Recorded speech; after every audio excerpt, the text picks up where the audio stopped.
Baik, saudara sekalian, kita sekarang kita lanjutkan ya. Kita lanjutkan. Sekarang kita bicara mengenai terumbu karang. Untuk yang pertemuan 8 ini khusus ya, terumbu karang itu khusus sebetulnya ini hewan juga ya, tumbuhan atau ya kehidupan di lautan yang terumbu karang ini khusus ya.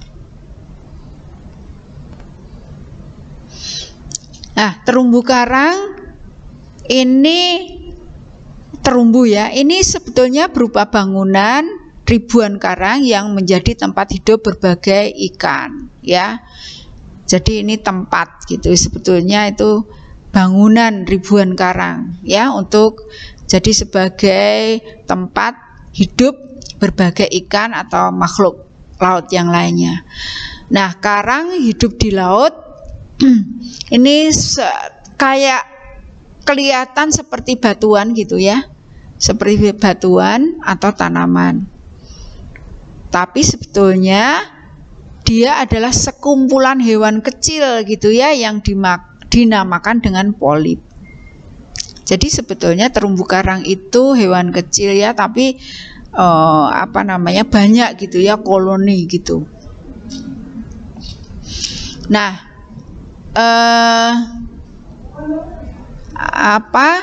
habitat terumbu karang gitu ya, habitat terumbu karang ini.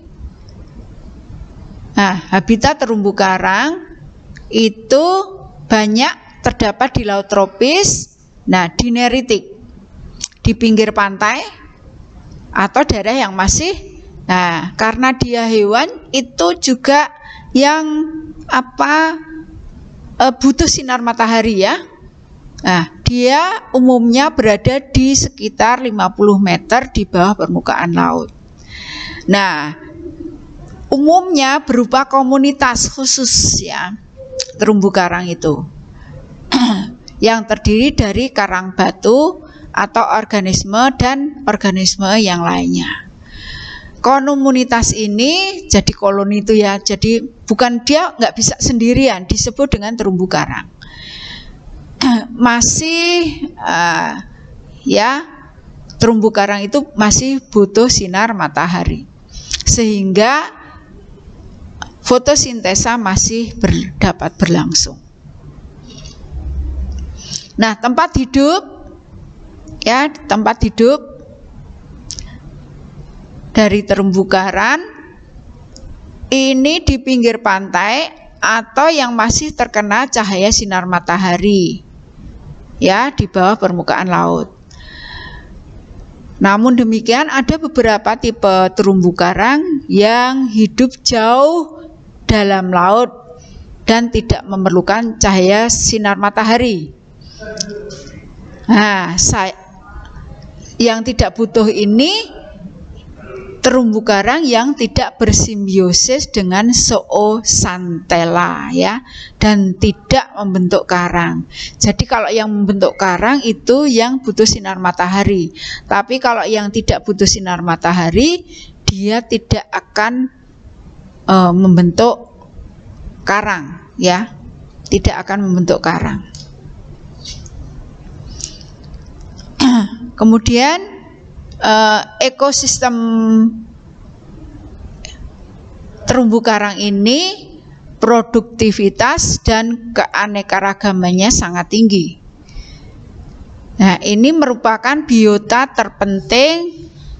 Komponen biota terpenting di terumbu karang itu adalah stony coral ya, hewan karang batu. Kerangka terbuat dari kapur. Nah, ini ya karakteristiknya, ini berkoloni tersusun oleh individu berupa polip. Nah, ini karakteristik dari terumbu karang. Nah, pada polip inilah hidup berjuta-juta tumbuhan mikroskopis yang disebut dengan zooxanthella. Jadi dia bersimbiosa mutualisme dengan zooxanthella ya, mutualisme. Tumbuhan ini memasok suplai makanan dan oksigen bagi polip untuk membentuk kerangka kapur. Nah, kerangka kapur nantinya berfungsi sebagai pelindung fisik pantai dari pukulan ombak. Selain itu, kerangka karang ini juga mempunyai nilai ekonomis yang tinggi, gitu ya, karena nanti kalau ada karang laut itu ikan, karang dan yang lainnya, teripang, aga itu akan hidup di sekitarnya, gitu ya. Nah, ini ekosistem terumbu karang seperti ini. Nah, ya ini ya. Nah, karakter terumbu karang tadi kita sudah singgung. Ya, karakternya kita sudah singgung, didominasi oleh karang atau kora, mempunyai yang merupakan kelompok Cnidaria, mengekskresi. Jadi mengekstrak itu mengeluarkan gitu ya kalsium karbonat, maka mengandung kapur itu tadi. Rangka dari kalsium karbonat bermacam-macam bentuknya dan menyusun substrat tempat hidup karang lain dan ganggang. Jadi tempat nempel gitu ya. Hewan-hewan yang hidup di karang memakan organisme mikroskopis dan sisa organik yang lain. Jadi hewan-hewan yang hidup di karang itu bukan jadi bukan herbivore atau karnivore, tapi dia memakan sisa organik organisme yang lain. Kemudian biasanya terdapat invertebrata, jadi hewan yang tidak mempunyai tulang belakang, mikroorganisme dan ikan hidup di antara karang dan ganggang. Herbivornya adalah siput, landak, ikan, gurita, bintang laut dan ikan. Karnivor. Jadi itu ya yang herbivor yang berada di antara karang. Nah, sekarang syarat tumbuhnya. Syarat tumbuhnya gitu ya, syarat tumbuhnya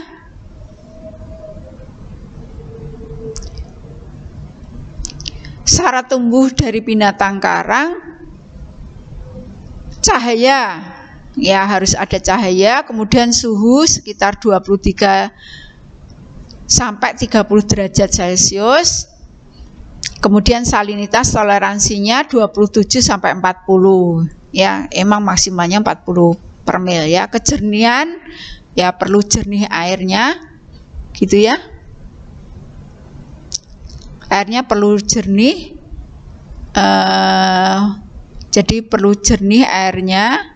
Kemudian arus, ini kenapa perlu arus, karena sebagai pembawa makanan ya dan oksigen, serta bisa memberikan endapan. Kalau nanti karangnya tertutup endapan, dia nggak bisa nafas ya, akhirnya nggak bisa nafas itu artinya tidak bisa mengambil oksigen dan tidak bisa menyedot atau memakan substrat ya.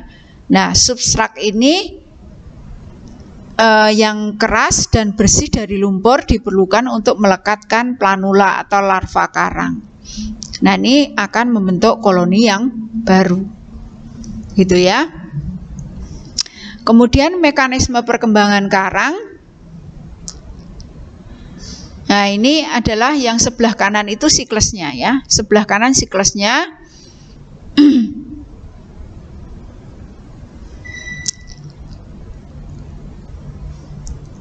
Mekanisme siklus reproduksi karang secara umum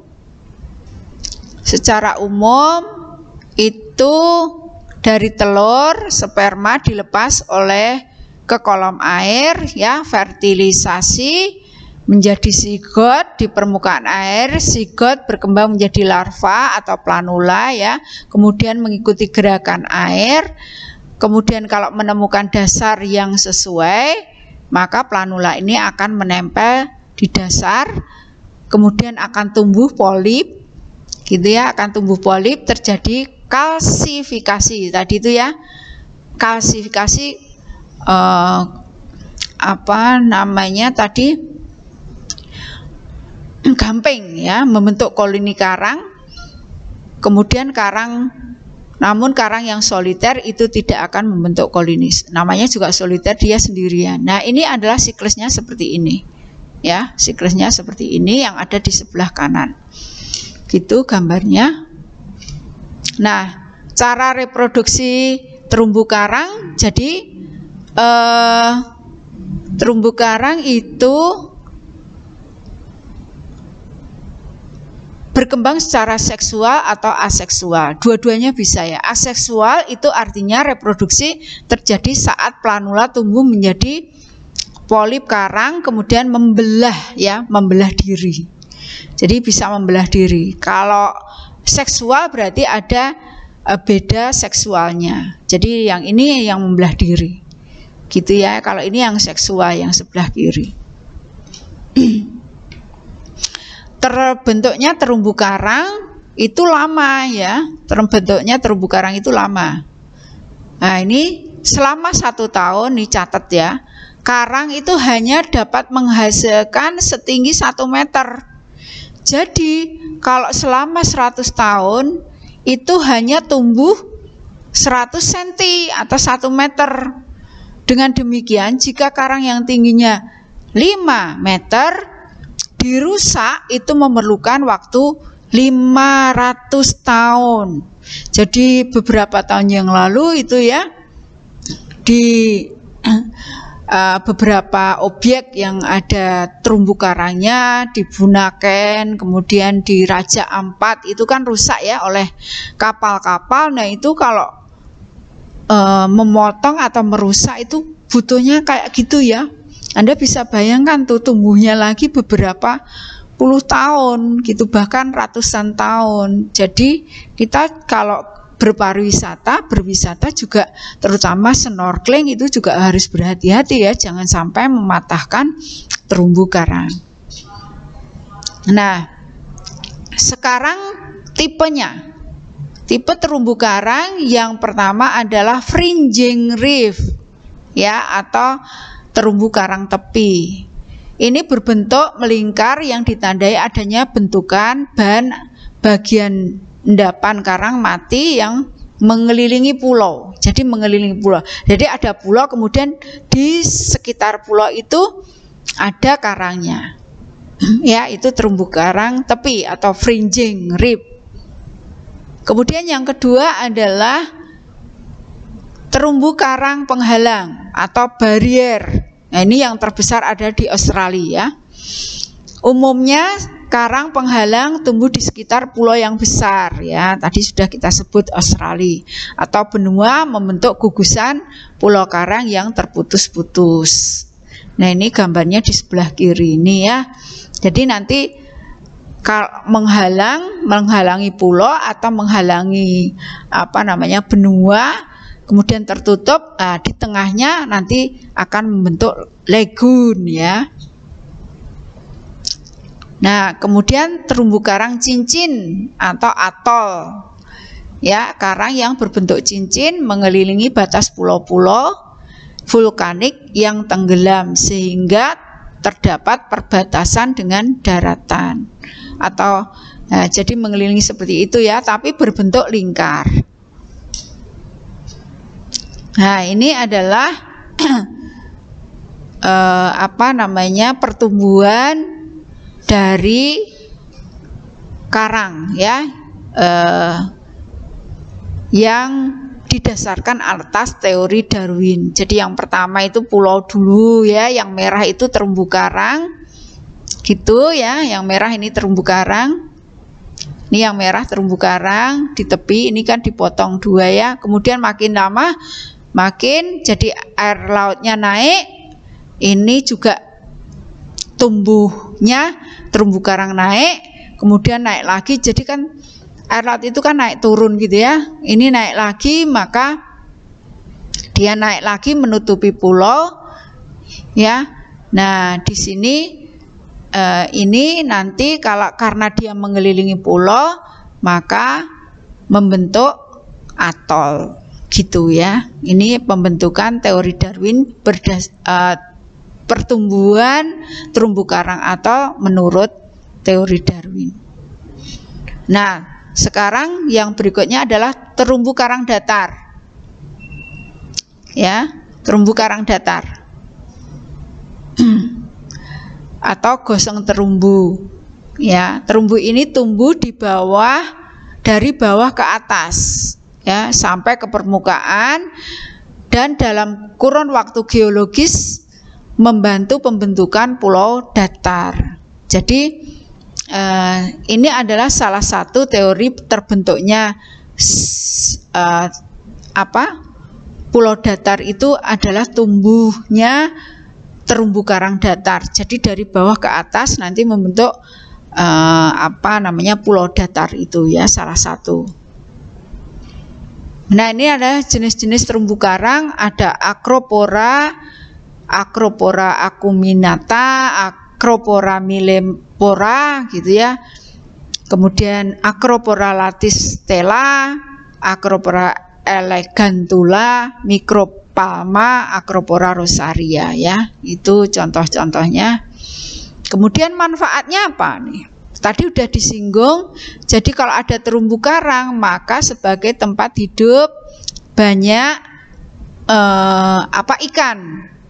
Nah, ikan ini dibutuhkan oleh manusia gitu ya.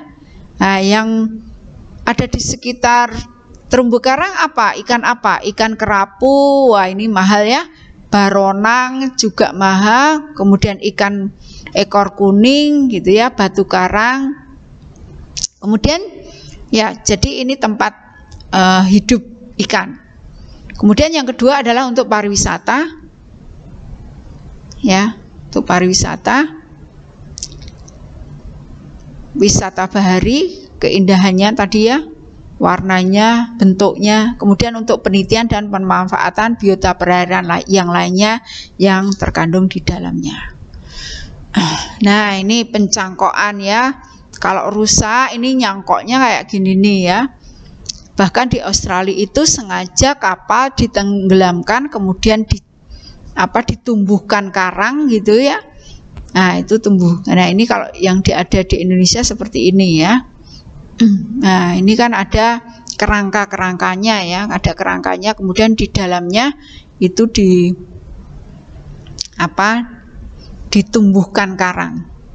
Kemudian manfaat segi ekonomi ini memiliki nilai estetika ya, dan tingkat keanekaragaman hayati atau biota yang tinggi. Nah, dimanfaatkan tadi ya sudah ya sebagai sumber makanan, bahan obat-obatan dan objek wisata bahari. Fungsi ekologis jelas ya, ini untuk menjaga keseimbangan lingkungan, stabilitas fisik, jadi menahan hempasan gelombang, jadi abrasi ya, bisa ditahan, melindungi abrasi. Kemudian sisi sosial ekonomi, karena sumber perikanan yang produktif sehingga bisa meningkatkan pendapatan nelayan tadi itu ikannya mahal-mahalnya. Baronang kerapu itu kan ikan yang mahal. Kemudian ini meningkatkan pendapatan nelayan, penduduk pesisir, devisa negara yang berasal dari pariwisata. Nah, sekarang berkebalikan yang merusak. Nah, ini pengendapan ya. Jadi kalau suplai sungai itu endapannya banyak, itu mengganggu tumbuh kembang dari terumbu karang. Nah, ini bisa berasal dari mana? Dari penebangan pohon mengakibatkan pengikisan tanah ya. Endapannya itu ikut terbawa ke laut menutup karang. Nah, nanti karangnya tidak tumbuh dengan optimal karena apa? Sinar mataharinya tertutup oleh sedimen. Kemudian aliran air tawar. Bila ini banyak gitu ya, air tawarnya banyak, misalnya kayak kalau di Indonesia itu musim penghujan gitu ya, terus menerus ini bisa tumbuh kembangnya bisa terganggu atau terhambat gitu ya. Terutama adalah dari pipa pembuangan, pipa air hujan atau limbah pabrik yang memang sengaja mengalir di wilayah terumbu karang. Kemudian jenis limbah sampah ya itu mengandung pencemar. Nah, ini bisa berasal dari limbah-limbah kegiatan manusia ya, dari pertanian bisa, perkotaan, pabrik, tambang atau perminyakan. Kemudian global warming. Nah, ini juga pemanasan bumi ini sekarang sudah terjadi. Ini kenapa? Karbon dioksida ke udara sehingga kadar CO2-nya di udara itu berpotensi sangat tinggi ya, meningkatkan suhu. Nah, ini mengakibatkan naiknya suhu air laut sehingga karang menjadi bleaching atau memutih. Nah, ini mengakibatkan zooxanthellanya pergi gitu ya, dari atau memisah dari jaringan kulit karang. Nah, kalau terus-menerus pertumbuhan terumbu karang itu terhambat. Kemudian jelas ya, uji nuklir ini juga akan mengganggu. Kemudian cara tangkap yang merusak gitu sekarang menggunakan racun atau peledak itu dilarang. Kemudian penambatan, nah ini ya di wisata penduduk Australia yang ke Raja Ampat ini kan nambatnya kapal pesiarnya pakai jangkar, ternyata ini merusak merusak terumbu karang ya. Ini atau yang di Karimun Jawa itu juga begitu, menambatkan jangkar pada terumbu karang itu lama-lama ya rusak ya. Nelayan dan wisatawan sering menambatkan jangkar perahu pada terumbu karang. Kemudian serangan binatang laut berduri, ini juga jenis binatang laut besar, bintang laut besar, pemangsa karang. Ya, kalau pemangsa itu berarti juga merusak. Nah, itu ya. Ini caranya adalah bagian perut ke arah koloni karang, kemudian mencerna dan membungkus gitu ya, disedot gitu, kemudian dicerna di dalam perutnya. Kemudian penambangan atau pengambilan karang ini juga merusak gitu ya. Bisa digunakan untuk bangunan atau untuk bahan baku obat-obatan. Jadi kita kalau menambang itu juga harus difikirkan gitu ya. Nah, seperti itu ya. Semoga apa yang saya sampaikan bisa bermanfaat. Terima kasih atas atensinya. Kita akhiri dengan salam. Assalamualaikum warahmatullahi wabarakatuh.